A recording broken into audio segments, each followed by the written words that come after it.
voyais le mont du temple et dessous le rocher jaillissait une source qui commençait à prendre de l'ampleur et elle s'écoulait vers le mur occidental et elle imprégnait la moindre petite fissure pour se frayer un chemin. Et quand l'eau de la source a été en contact avec l'air extérieur, elle a emporté avec elle tous les papiers de prière qui sont dans les interstices du mur. Et en les prenant, en les emportant avec elle, l'eau se changeait en une forme de brouillard lumineux. Et chaque prière était instantanément exaucée. Et cette nappe brumeuse a commencé à pénétrer les rues adjacentes autour du Kotel pour rentrer, s'infiltrer dans la moindre ruelle de Jérusalem. Elle passait au-dessus des personnes et les personnes étaient comme obligées de lever leurs yeux vers le ciel et d'admettre qu'à cet instant sur eux se passait quelque chose qui venait du ciel. Et cette brume merveilleuse est sortie de Jérusalem pour aller parcourir les villes et les villages de tout Israël.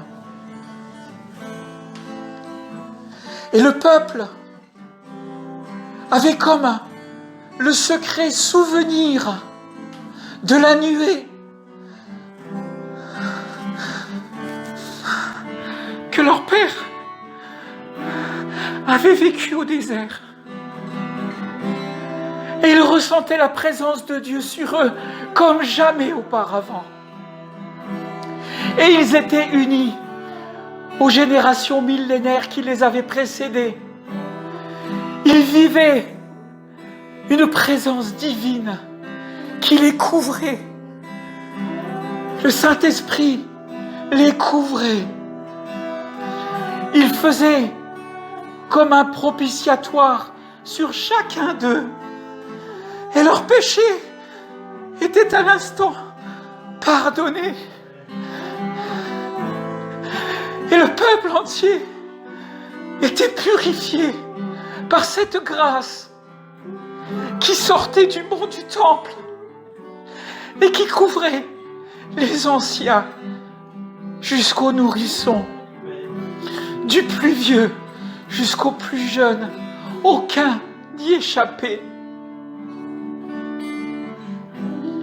Et le Saint-Esprit ne s'est pas arrêté à couvrir les enfants de son peuple. Il a couvert tous ceux qui posent leurs pieds sur la terre d'Israël. Et que tu sois descendant d'Isaac ou descendant d'Ishmaël, tu avais droit à la même grâce. À la même grâce. Car Dieu ne veut qu'aucun ne soit perdu. Il veut que tous soient réconciliés avec lui. Il veut que tous ses enfants soient réconciliés avec le Père qui est unique.